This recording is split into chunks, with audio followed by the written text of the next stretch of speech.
여러분, 지금 이 순간 잠깐만 냉장고 문을 열어보시겠습니까? 바나나 하나쯤은 꼭 있으실 겁니다. 사과, 오렌지도 보이시죠?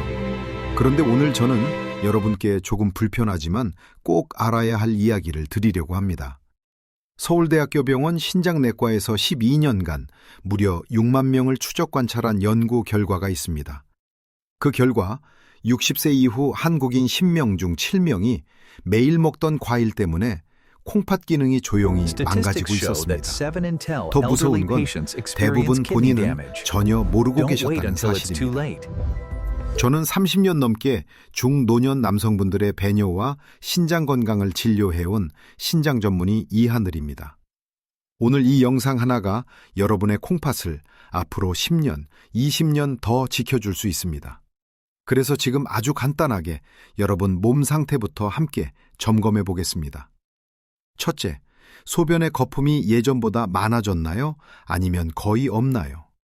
둘째, 저녁만 되면 다리가 잘 붓고 양말 자국이 오래 남나요? 아니면 하루 종일 가볍나요? 셋째, 밤에 화장실을 2번 이상 가시나요? 1번 이하인가요?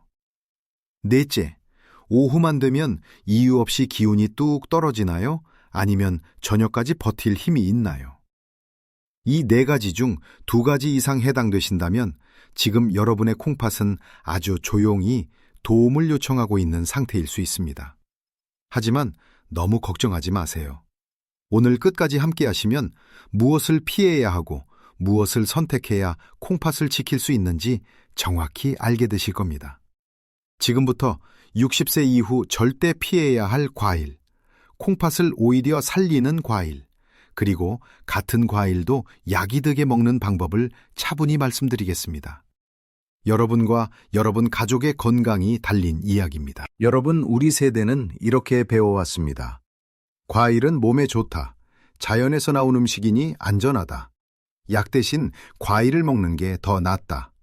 그래서 아침엔 사과 하나, 기운 없을 땐 바나나, 저녁엔 오렌지나 키위를 갈아 주스로 드시는 분들이 정말 많습니다. 저도 그 마음을 너무나 잘 압니다. 병원 신세 지지 않고 조용히 오래 살고 싶은 마음에서 선택한 습관이니까요. 하지만 제가 30년 넘게 진료실에서 반복해서 듣는 질문이 있습니다.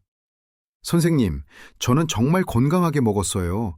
기름진 것도 안 먹고 과일은 매일 챙겨 먹었는데 왜 콩팥이 나빠졌을까요? 이 질문을 저는 수없이 들었습니다. 그리고 검사를 해보면 놀라울 정도로 많은 분들이 비슷한 공통점을 가지고 계셨습니다. 바로 과일을 너무 믿고 드셨다는 점입니다. 대한신장학회 2023년 자료에 따르면 60대 한국인의 약 35%, 70대는 무려 48%가 이미 초기 만성 신장질환 상태입니다. 그런데 더 충격적인 사실은 이분들 중 약 80%가 본인의 콩팥에 문제가 있다는 사실을 전혀 모르고 계신다는 것입니다. 왜일까요? 콩팥은 아파도 거의 말을 하지 않는 장기이기 때문입니다. 통증도 없고 특별한 신호도 늦게 나타납니다. 그래서 많은 분들이 갑자기 나빠졌다고 느끼지만 사실은 10년, 20년 동안 조용히 진행되고 있었던 것입니다. 지금부터 제가 왜 60세 이후에는 과일 섭취 방식이 완전히 달라져야 하는지, 콩팥이 어떻게 늙어가는지 아주 쉽게 설명드리겠습니다. 이 원리만 이해하셔도 앞으로 평생 콩팥을 지키는 기준이 생기실 겁니다. 여러분, 집에 정수기 하나쯤은 있으시죠? 정수기 필터를 한번 떠올려 보세요. 새 필터일 때는 어떤 물을 넣어도 깨끗하게 잘 걸러냅니다. 불순물도 잘 잡고 물맛도 좋습니다. 그런데 3년, 5년이 지나면 어떻습니까? 겉보기에는 멀쩡해 보여도 속은 이미 막히고 약해져 있습니다. 물을 예전처럼 처리하지 못하죠. 콩팥이 바로 이 정수기 필터와 똑같습니다. 콩팥은 하루에 약 180리터의 혈액을 걸러냅니다. 큰 생수통으로 치면 90병 분량입니다. 이 일을 24시간 쉬지 않고 50년, 60년 동안 단 하루도 빠짐없이 해왔습니다. 서울 아산병원 신장내과 연구에 따르면 콩팥의 여과 기능은 40세 이후부터 매년 약 1%씩 감소합니다.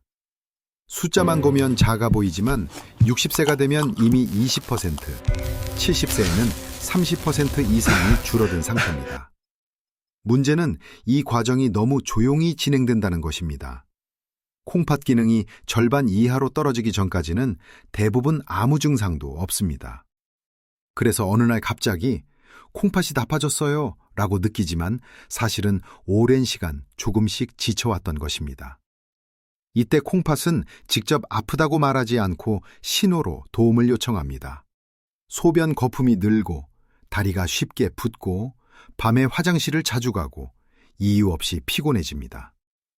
많은 분들이 나이 탓으로 넘기지만 이것이 바로 콩팥의 마지막 경고일 수 있습니다. 이제 중요한 지점으로 들어가 보겠습니다. 이렇게 지쳐있는 60세 이후의 콩팥은 어떤 음식을 만나느냐에 따라 운명이 완전히 달라집니다. 특히 많은 어르신들이 몸에 좋다고 아무 의심 없이 드시는 과일 중에는 콩팥을 가장 먼저 과부하에 빠뜨리는 것들이 있습니다. 지금부터 말씀드릴 세 가지는 제가 진료실에서 수없이 후회와 눈물을 함께 보아온 과일들입니다. 첫 번째 위험한 과일은 감입니다. 홍시, 단감 모두 포함됩니다. 가을이 되면 이런 말씀 많이 하십니다.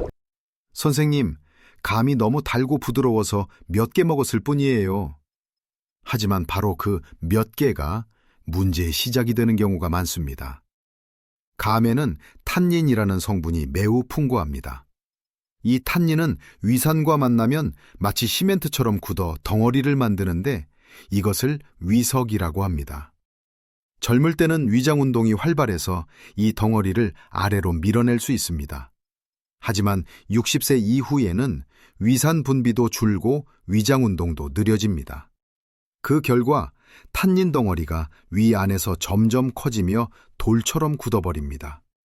실제로 응급실에 위석으로 실려오는 환자분들 대부분이 60세 이상이고 그중 상당수가 감을 드신 뒤였습니다. 특히 공복에 감을 드시는 습관은 가장 위험합니다. 달고 부드럽다고 안심하시면 안 됩니다. 두 번째로 꼭 짚고 넘어가야 할 위험한 과일은 바나나입니다. 바나나는 많은 분들이 기운나는 과일, 피곤할 때 최고라고 믿고 계십니다. 젊은 분들에게는 맞는 말일 수 있습니다. 하지만 60세 이후에는 이야기가 완전히 달라집니다. 바나나는 과일 중에서도 칼륨 함량이 매우 높은 편입니다. 바나나 한 개에 들어있는 칼륨은 약 420mg으로 사과의 거의 2배에 해당합니다. 칼륨이 왜 문제일까요?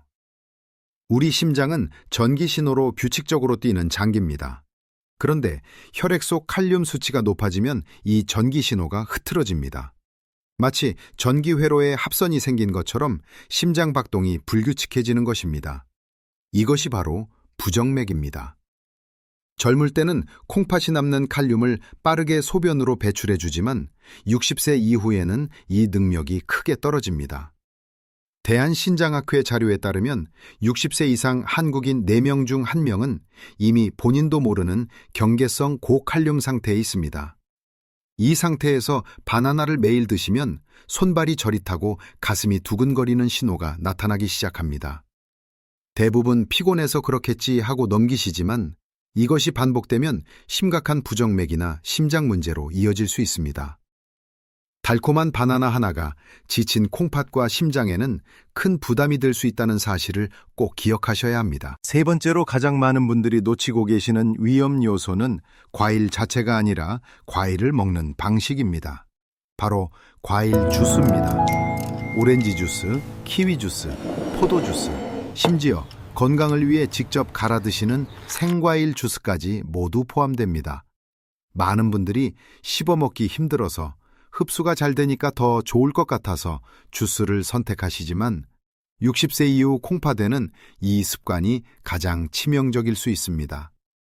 과일을 갈게 되면 어떤 일이 생길까요? 과일 속 섬유질이 거의 파괴됩니다. 이 섬유질은 당분과 칼륨이 천천히 흡수되도록 속도를 조절해주는 역할을 합니다. 마치 고속도로의 톨게이트처럼 한꺼번에 밀려드는 것을 막아주는 장치입니다. 그런데 주스로 만들면 이 톨게이트가 사라집니다. 당분과 칼륨이 혈액 속으로 한 번에 쏟아져 들어옵니다.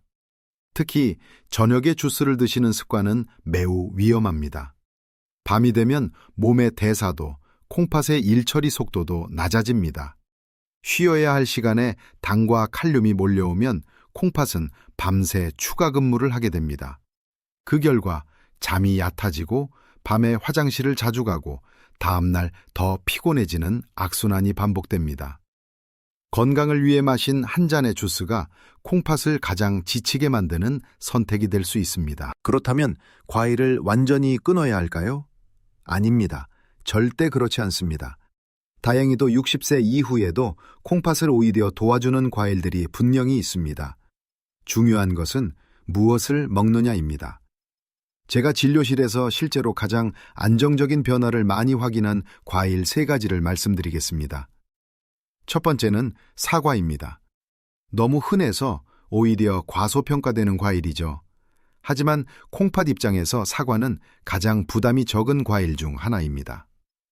사과 한 개에 들어있는 칼륨은 약 195mg으로 바나나의 절반도 되지 않습니다. 무엇보다 사과에는 펙틴이라는 성분이 풍부합니다. 이 펙틴은 스펀지처럼 당분의 흡수를 천천히 만들어 혈당이 급격히 오르는 것을 막아줍니다. 그만큼 콩팥도 숨 돌릴 시간이 생깁니다. 두 번째는 배입니다. 배는 수분 함량이 약 84%로 매우 높아 자연스럽게 몸에 수분을 공급해줍니다. 물을 많이 마시기 힘든 어르신들에게 특히 도움이 됩니다. 칼륨 함량도 비교적 낮아 콩팥 부담이 적고 점심시간에 드시면 저녁까지 수분이 서서히 빠져 밤에 화장실 가는 횟수도 줄어드는 경우가 많습니다.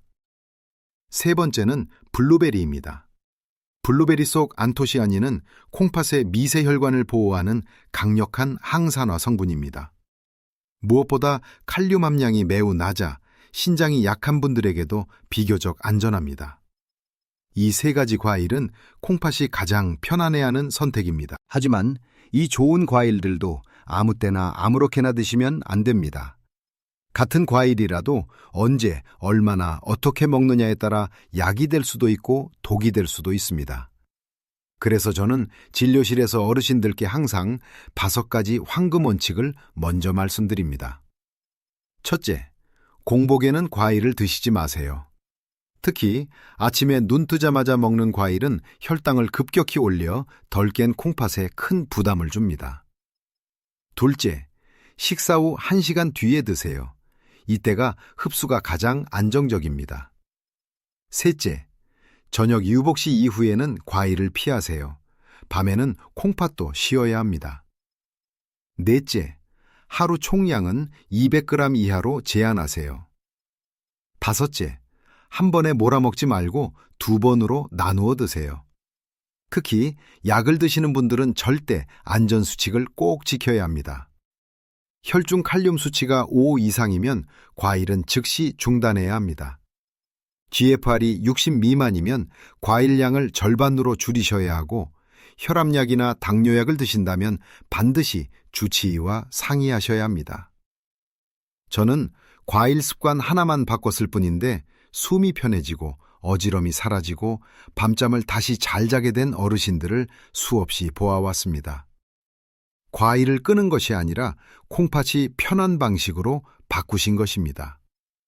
오늘부터 저녁 과일은 멈추시고 내일 점심 후 사과 반 개부터 천천히 시작해 보세요. 그 작은 선택이 여러분의 콩팥에 큰 휴식이 됩니다.